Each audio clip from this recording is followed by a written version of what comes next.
사랑하고 축복합니다. 11월 2일 화요일입니다. 우리가 허락하신 이 11월 한 달이 그리고 이번 한 주가 또 오늘 새로운 이 하루가 하나님의 사랑으로 충만한 하루가 되시기를 간절히 소원합니다. 오늘 말씀 제목은 문제보다 크신 하나님이라는 제목으로 말씀을 나누고자 합니다. 오늘 본문은 사사기 1장 11절에서 21절까지의 말씀입니다. 함께 봉독합니다. 거기서 나아가서 드빌의 주민들을 쳤으니 드빌의 본 이름은 기랏세벨이라. 갈렙이 말하기를 기랏세벨을 쳐서 그것을 점령하는 자에게는 내 딸 악사를 아내로 주리라 하였더니 갈렙의 아우 그나스의 아들인 온니엘이 그것을 점령하였으므로 갈렙이 그의 딸 악사를 그에게 아내로 주었더라. 악사가 출가할 때에 그에게 청하여 자기 아버지에게 밭을 구하자 하고 나귀에서 내림에 갈렙이 묻되 네가 무엇을 원하느냐 하니 이르되 내게 복을 주소서 아버지께서 나를 남방으로 보내시니 샘물도 내게 주소서 하매 갈렙이 윗샘과 아랫샘을 그에게 주었더라. 모세의 장인은 겐 사람이라. 그의 자손이 유다 자손과 함께 종려나무 성읍에 올라가서 아란 남방의 유다 황무지에 이르러 그 백성 중에 거주하니라. 유다가 그의 형제 시므온과 함께 가서 스밧에 거주하는 가나안 족속을 쳐서 그곳을 진멸하였으므로 그 성읍의 이름을 호르마라 하니라. 유다가 또 가사 및 그 지역과 아스글론 및 그 지역과 에글론 및 그 지역을 점령하였고 여호와께서 유다와 함께 계셨으므로 그가 산지 주민을 쫓아내었으나 골짜기의 주민들은 철병거가 있으므로 그들을 쫓아내지 못하였으며 그들이 모세가 명령한 대로 헤브론을 갈렙에게 주었더니 그가 거기서 아낙의 세 아들을 쫓아내었고 베냐민 자손은 예루살렘에 거주하는 여부수 족속을 쫓아내지 못하였으므로 여부수 족속이 베냐민 자손과 함께 오늘까지 예루살렘에 거주하니라. 아멘. 오늘 말씀 제목 문제보다 크신 하나님입니다. 11월부터 저희가 이 사사기 말씀을 묵상하게 됩니다. 이 사사기 말씀은요, 이스라엘의 지도자 여호수아가 죽고 난 이후로부터 시작해서 이스라엘의 초대 왕이 이 사울 왕이 왕으로 세워지기 이전까지의 내용으로 대략적으로 기간은 약 350년 동안의 기간을 사사들을 통해서 하나님이 이스라엘 백성들을 인도하시고 통치하신 그 내용이 주된 내용입니다. 특히 우리가 이 사사기 말씀을 읽으면서 두 가지 내용을 우리 머릿속에 기억하고 이 말씀을 묵상하며 나갔으면 좋겠습니다. 하나는 하나님에 대해서입니다. 더 구체적으로 말씀드린다면 이스라엘의 왕은 누구인가라는 것입니다. 하나님은 사사들을 통해서 이스라엘 백성들을 인도하시고 또 그들을 괴롭히던 이방 민족들에게서 그들을 구원해 주셨습니다. 결국 이스라엘의 진정한 왕은 하나님 되심을 말씀하고 계시는 것이지요. 눈에 보이지는 않지만 사사를 통하여서 하나님께서 이 이스라엘 백성들을 인도하고 계시다라는 것. 그래서 이스라엘 백성들에게 보이지 않는 하나님, 믿음으로 신앙으로 그 하나님을 왕으로 모셔야 한다라는 것을 가르치며 또 순종해야 한다라는 것을 이야기하고 있는 것이 이 사사기의 큰 주제 중에 하나입니다. 그래서 우리는 앞으로 이 사사기를 읽으면서 사사들을 통해서 하나님이 통치하시지만 구원하시지만 이스라엘의 진정한 왕은 하나님 아버지 되심을 알고 그렇게 이 말씀을 보아야 할 것입니다. 두 번째 사사기 말씀 안에 반복되어지는 패턴을 우리는 주목해서 봐야 할 것입니다. 가나안 땅을 정복하고 정착하며 살아가는 그 이스라엘 백성들에게 이러한 패턴이 생겨나기 시작했습니다. 범죄, 그로 인한 하나님의 징계, 이스라엘 백성들의 회개, 그로 인한 하나님의 구원하심, 다시 이스라엘 백성들의 망각, 그로 인한 다시 범죄하는 것. 다시 한 번 더 말씀드릴게요. 이스라엘 백성들이 범죄하였습니다. 결국 이 범죄는 우상 숭배입니다. 그로 말미암아 하나님의 징계가 있습니다. 다른 이방 족속들을 통한 하나님의 징계이지요. 이스라엘 백성들이 하나님 앞에 회개하며 하나님 우리가 잘못했으니 구원해 주십시오라고 간구합니다. 그 기도에 하나님 응답하셔서 사사들을 통해서 그들을 구원하셨습니다.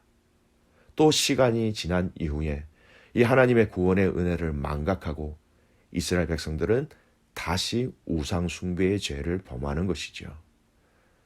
다람쥐 쳇바퀴와 같이 계속해서 반복되어지는 이 패턴을 우리는 유심히 잘 살펴보면 지금 우리의 연약함을 발견하게 되고 또한 타산지석으로 우리가 무엇을 지켜야 하는지를 발견하게 됩니다.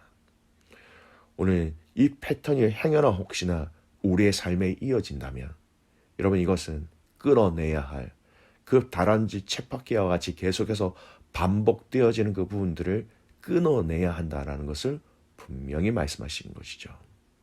이 두 가지 내용을 우리 머릿속에 기억하시면서 오늘 본문의 말씀을 살펴보기를 원합니다. 여호수아가 죽고 난 이후에 각 지파별로 자기 땅 정복 전쟁에 대해서 유다 지파가 선봉에 나서고 있는 내용입니다. 어제 말씀과 오늘까지의 말씀인데요. 어제 말씀에 보면 베색, 예루살렘, 그리고 남쪽에 있는 헤브론을 정복한 내용들이 기록되어져 있습니다. 그리고 오늘 말씀은요. 갈렙을 통해서 드빌이라는 곳을 정복하게 됩니다. 이 전쟁에 앞장선 갈렙의 조카 오니엘이 이곳을 정복하게 되므로 그 갈렙의 딸 악사를 아내로 맞이하게 되지요. 사실 여호수아 때에 가나안 땅에 대한 정복이 다 마친 것처럼 기록되어져 있지만 이런 모든 민족을 다 그 땅에서 내어 쫓지 못하였습니다. 남아있는 그 가나안 족속들의 그 정복이 계속해서 이어지는 것이죠. 참 좋게 보여집니다. 왜냐하면 하나님은 그 땅에 있는 모든 가나안 족속들을 다 내어 쫓으라고 말씀하셨기 때문이죠. 그 명령에 순종한다라는 차원에서는 아주 바람직한 내용이었습니다. 오늘 17절 말씀에서 보면 계속해서 이어지죠. 스밧, 가사, 아스글롯, 에글론을 다 정복하였습니다. 하지만 오늘 본문은 아쉽게도 여전히 그곳에 정복하지 못한 내용이 기록되어져 있죠. 19절 말씀을 볼까요? 여호와께서 유다와 함께 계셨으므로 그가 산지 주민을 쫓아내었으나 골짜기의 주민들은 철병거가 있으므로 그들을 쫓아내지 못하였으며 유다 족속이 하나님의 함께 하셨는데 철병거가 있는 골짜기 주민들을 쫓아내지 못하였다라고 말하고 있습니다. 여러분 유다 지파가 산지 주민은 쫓아내었다라고 얘기하고 있지요. 19절 말씀. 근데 그 쫓아냄은 하나님의 함께 하심으로 산지의 주민들을 쫓아내었습니다. 여호와께서 유다와 함께 계셨으므로. 여러분 하나님의 함께 하심은 신앙으로 성공적인 삶을 사는 데 있어서 무엇보다도 중요하고 절대적인 것입니다. 요셉의 인생의 역정 속에서도 하나님의 함께 하심으로 결국은 요셉의 인생을 하나님께서 형통하게 하셨고 애굽 전역을 다스리는 총리의 자리까지 오르게 하셨지요. 이전에 이스라엘을 이끌었던 민족의 지도자 여호수아 동일하게 하나님의 함께 하신다고 약속하셨습니다. 하나님의 함께 하심이 없었다면 가나안 입성, 정복의 성봉장으로서의 자신의 사명을 훌륭하게 수행하지 못했을 것입니다.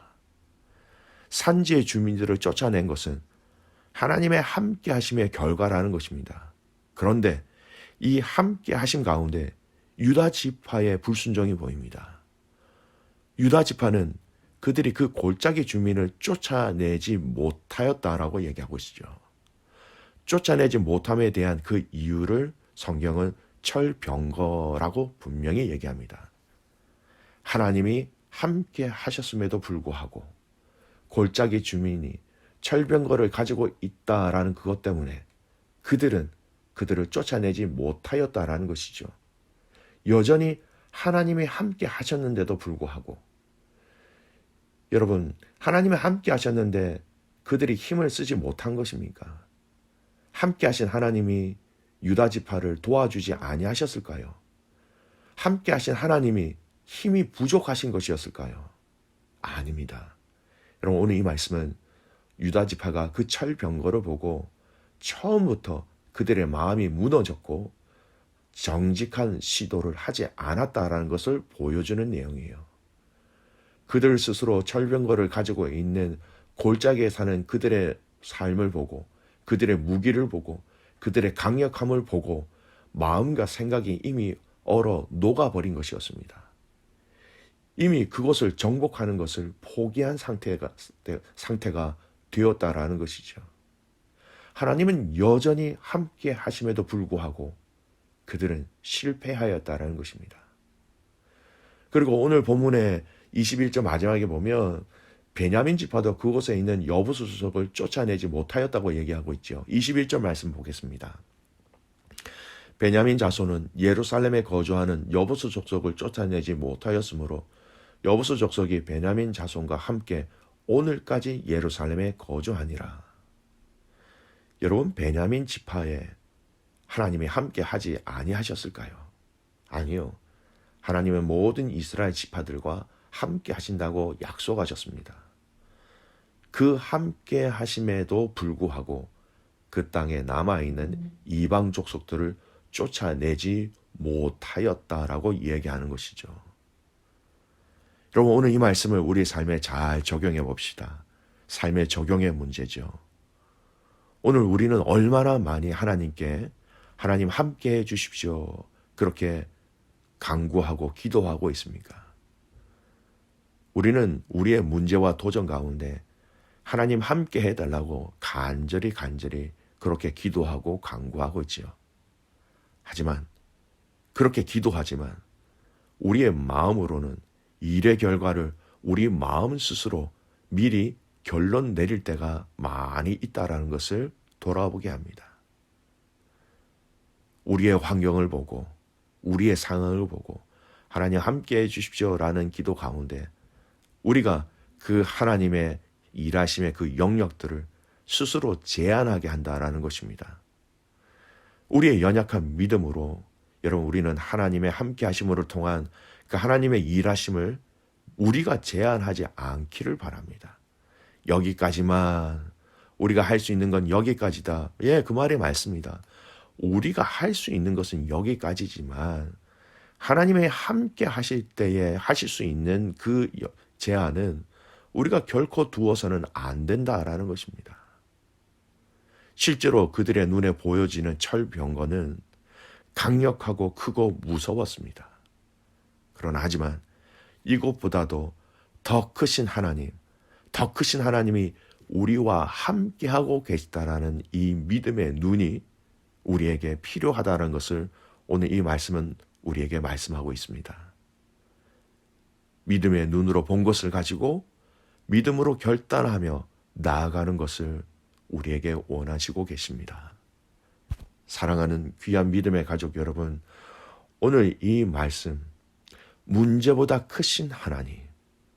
문제보다 크신 하나님을 여러분 우리의 믿음의 눈으로 보시길 바랍니다. 문제보다 크신 하나님을 우리의 믿음의 눈으로 볼 때에 여러분 우리의 간구와 우리의 기도는 하나님 너무나도 확장스럽게 우리를 넓혀 주실 것입니다. 우리의 기도의 지경이 넓혀질 것이고요. 우리가 기대하는 것이 넓어지고 크게 될 것입니다.